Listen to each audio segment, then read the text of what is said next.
Authored by veteran chemistry teacher Abdul Shakur, these two textbooks provide all the essentials that would not only enable students to master grade 11 chemistry, but to excel at the next higher level in this subject. What make these texts unique are their creativity and profundity with which concepts are explained for clarity and mastery. The following is one of a set of 44 different tutorials created by the author, using materials primarily from the text Chemistry 11 in Focus. I hope you enjoyed this video. If you liked it, please give it a thumbs up and don't forget to subscribe. We will see you in the next video and thank you for watching. Our lesson today deals with molar volumes and the ideal gas. We'll be revisiting molar gas volumes and we'll introduce the ideal gas equation, and that will lead us to gas stoichiometry. Just a quick review of the quantities of molar volumes at STP and SATP. Last lesson dealt with these. So we said that at SATP, which are these conditions here, 25 degrees Celsius and 100 kilopascals, 1 mole of gas at those conditions occupies a volume of 24.8 liters. And at STP, and these are the measurements at STP, 0 Celsius and 101.3 kilopascal. The volume of 1 mole of gas is 22.4 liters, okay? So there are two sets of conditions by which the volume of 1 mole of gas is reported. What we'll do now, we'll teach you how to solve problems that require the calculations of volumes of gases produced at STP and SATP conditions. So what we have here, first of all, is a sample problem. What is the volume occupied by 0.100 mole of oxygen at STP? Okay, so your provided quantities are the molar volume at STP, and you're given number of moles of oxygen gas. And you require to find the volume of 0.100 mole of oxygen at this temperature. So we know the volume of 1 mole, which is this. All you do is to multiply this by that, and you end up with that number of liter, and that translates into 224 milliliters, right? Next problem. What amount of carbon dioxide in moles now, you want to know how many moles of carbon dioxide, is required to produce that 62.0 liters at SATP? Okay, so you're given the volume of carbon dioxide, you're given the molar volume at SATP, which is different from STP. This is 24.8 liters. And you want to know how many moles of carbon dioxide will occupy that volume there. Okay. So what do you think we should do? Just divide this by the molar volume. You divide that by the molar volume. So this is for 1 mole. So the number of moles in that number of liters there will be equal to 2.5. All right. Now they want you to find the mass of the carbon dioxide. Okay. What amount of carbon dioxide in moles? Then had they asked you in mass, you just change moles to mass, and you use this equation here, okay? Mass will be equal to the number of moles times molar mass, and that is the mass of carbon dioxide. So if you had that amount of dry ice and allow it to sublime, it will give you that volume of carbon dioxide here. Next question. What volume of carbon dioxide at SATP will be produced from the decomposition of 17 grams of sodium hydrogen carbonate? This is a stoichiometry problem. So write an equation that shows the decomposition of sodium hydrogen carbonate and look for the mole ratio. So when you heat this guy, this is what is found in baking powder.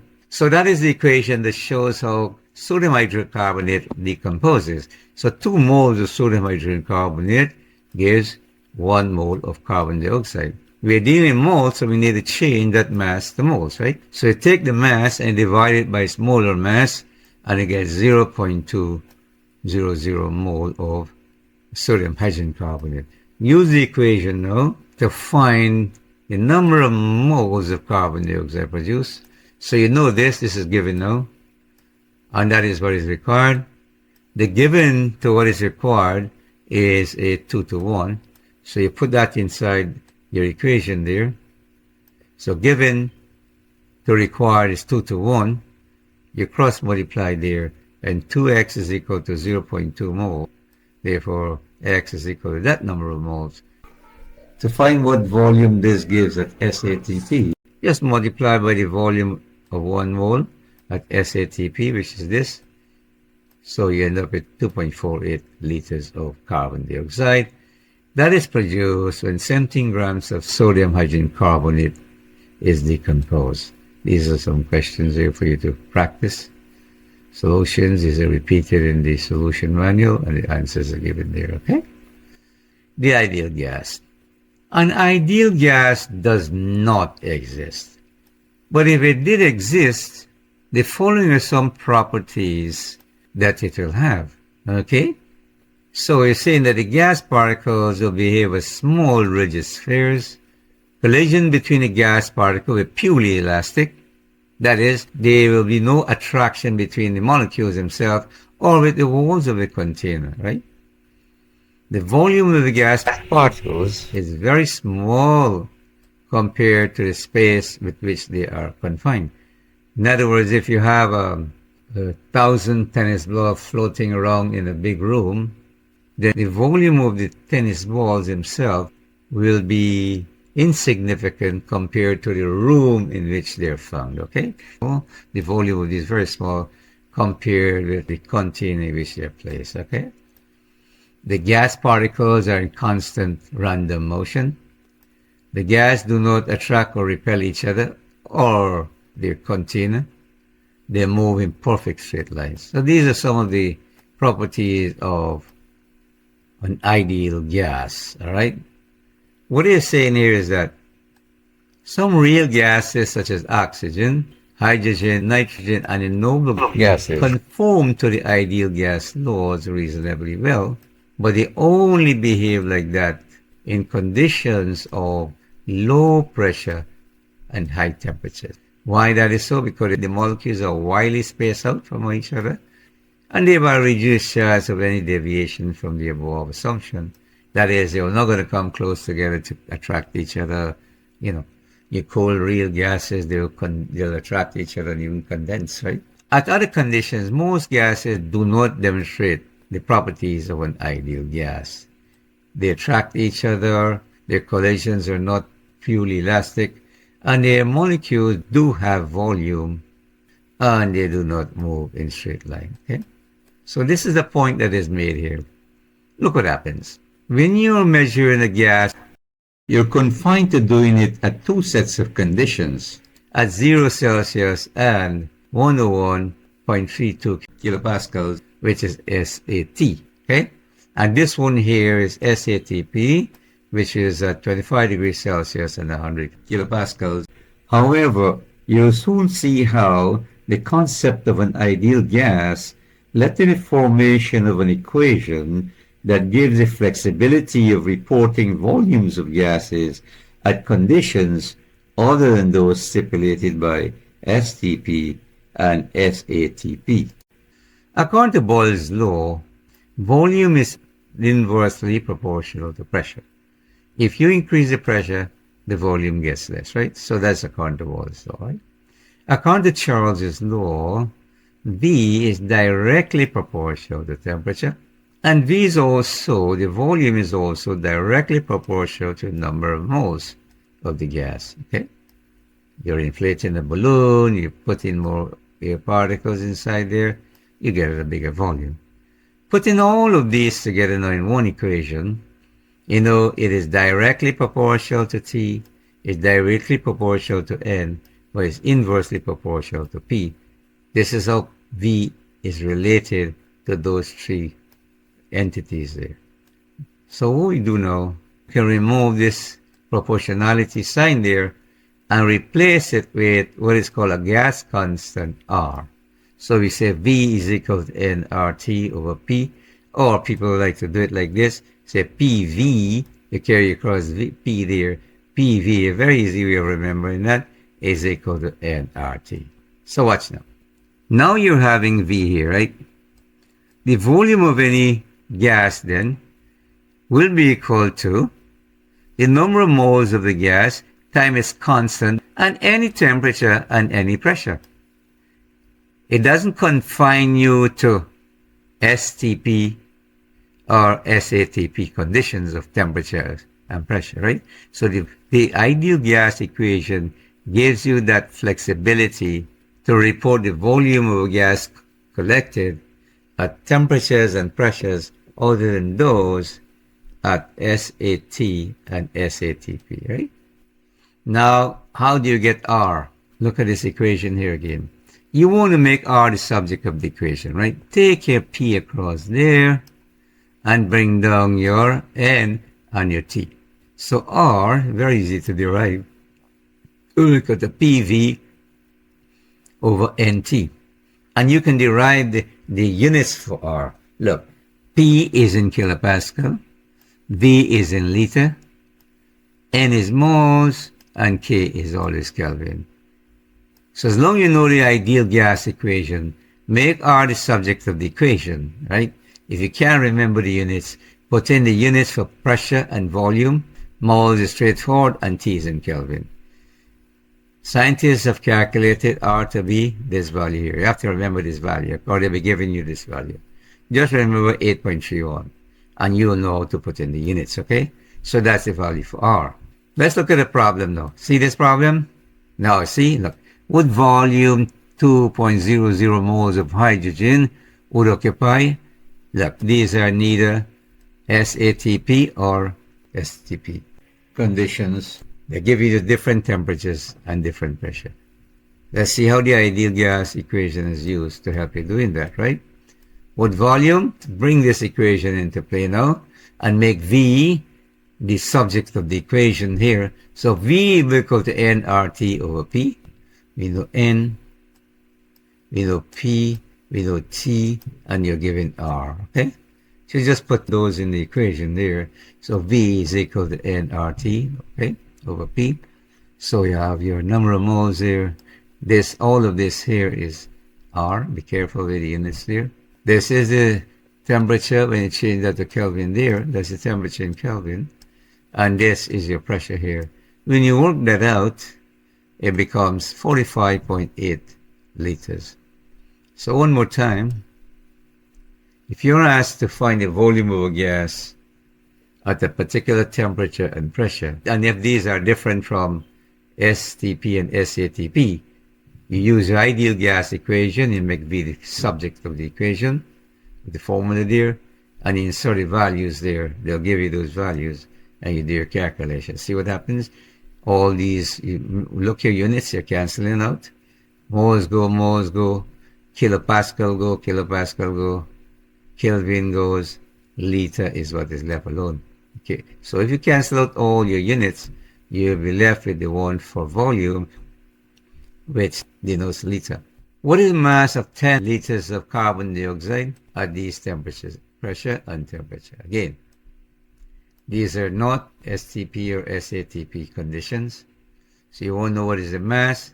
Before you can find mass, you'll have to find what? Number of moles. Alright? So you give in all of this, they're given R. Make N now. Make N the subject of the equation.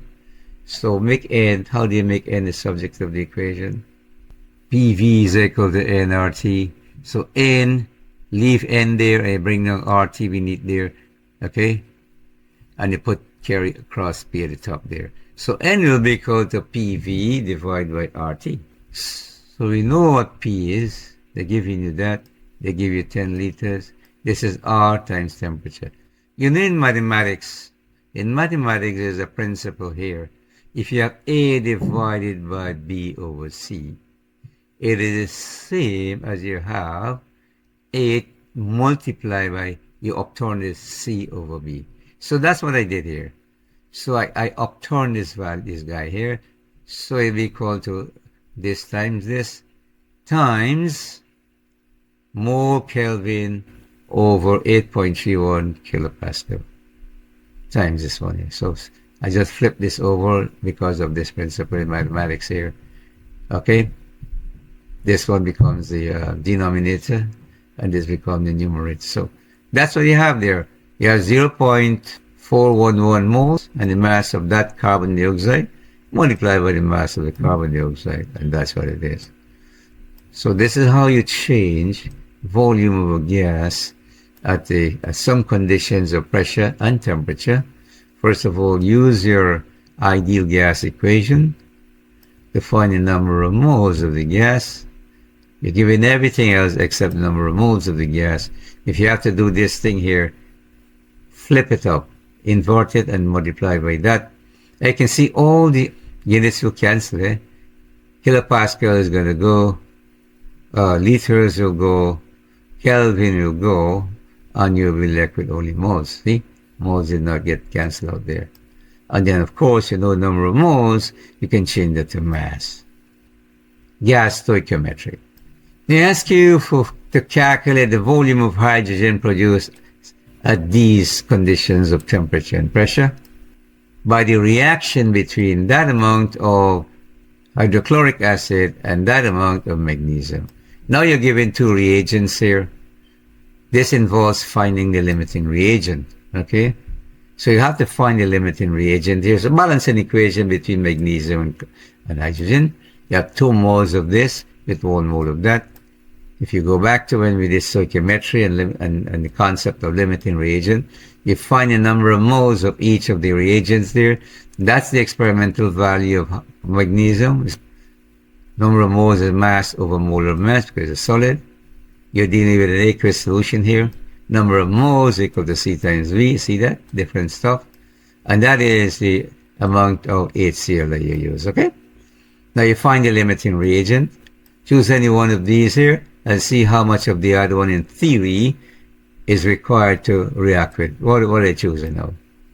We're choosing magnesium. So magnesium becomes the given reagent, and the HCl is what is required now, okay? So magnesium is given. It's a 1 mole to 2 mole. So 1 mole to 2 moles. This is given. You calculate that in the experiment. This is the experimental value, okay? And now, when you do your calculations, that is the amount of HCl you needed to react with that amount of magnesium. But what? Did we use enough? That's what we're supposed to use, right? What did we do? We used less. So HCl becomes the limiting reagent, okay? So now you'll use the HCl there, whatever you use in the experiment, to find the amount of hydrogen produced. So this becomes a given reagent. Hydrogen becomes the required reagent, right? There's a product, and it's 2 to 1, 2 to 1. This is what is used in the experiment, right?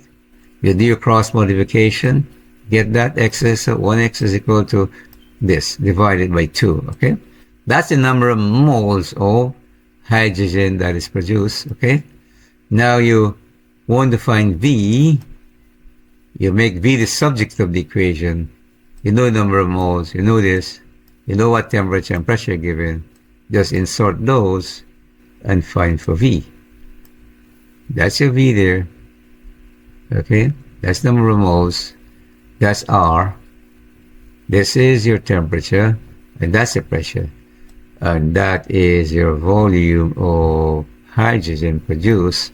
And now you have these here, there's some questions here that deals with gas stoichiometry. All right.